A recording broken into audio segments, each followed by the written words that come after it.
I bet this is the second time you're watching this one. You'll understand why I'm saying that later. So, what other states are there that others have experienced? Well, Kabbalists have attained them all, and they speak to us from there in the books that they leave us about their attainments. Those books contain a map that explains where we came from, where we're going, and most importantly, how to get there. In our current perceptions, we think of other states as being out there, like out in space, and we use the term other dimensions. But still, because we can never really imagine anything except according to forms already existing in our mind, as a result of the experiences that we've had, we project those forms out there. But all those projections aren't out there. They're just an entertaining rehash of our current level of perception. Because we always imagine in terms of time and space. But that's just the stuff of science fiction, and even the limitation of leading-edge science.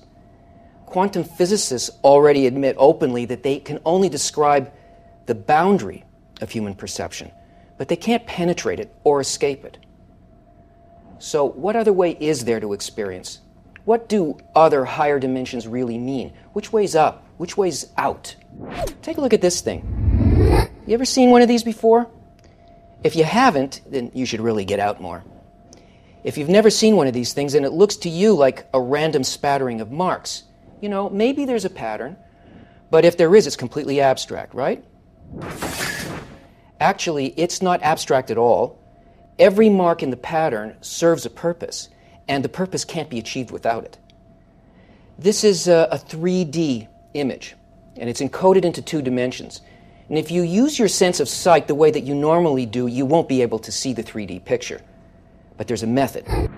You have to get up close to the screen and get up close to the screen. Allow your eyes to go closer. Put your nose right against the screen. Yeah, good. And nice nose. And then pull back your head slowly without refocusing your eyes. Right? Huh? So now, if you succeed, then you see the picture. It appears to you. So it's obvious now that the higher dimension always existed along with the lower one, right? And that the lower one could only have been created with the knowledge of what image should be contained in the higher one. Now think about this. The idea to create such a thing as a 3-dimensional image hidden in a 2-dimensional drawing that would give you the pleasure of effort and discovery and revelation, that comes from an infinitely higher and quantitatively different dimension, one that you could never have imagined by just focusing on dots separated in space on the screen. And that thought's encoded into the 2D image. So you see, each higher state is more inclusive, more creative, less material, and more caring and intentional. The Kabbalists who have penetrated the highest state tell us that it is absolute love. Of course, we only get there if we want it enough to learn how to do it. Listen, I've got to go, but if you can't see the picture, then you can always just watch this question, try again.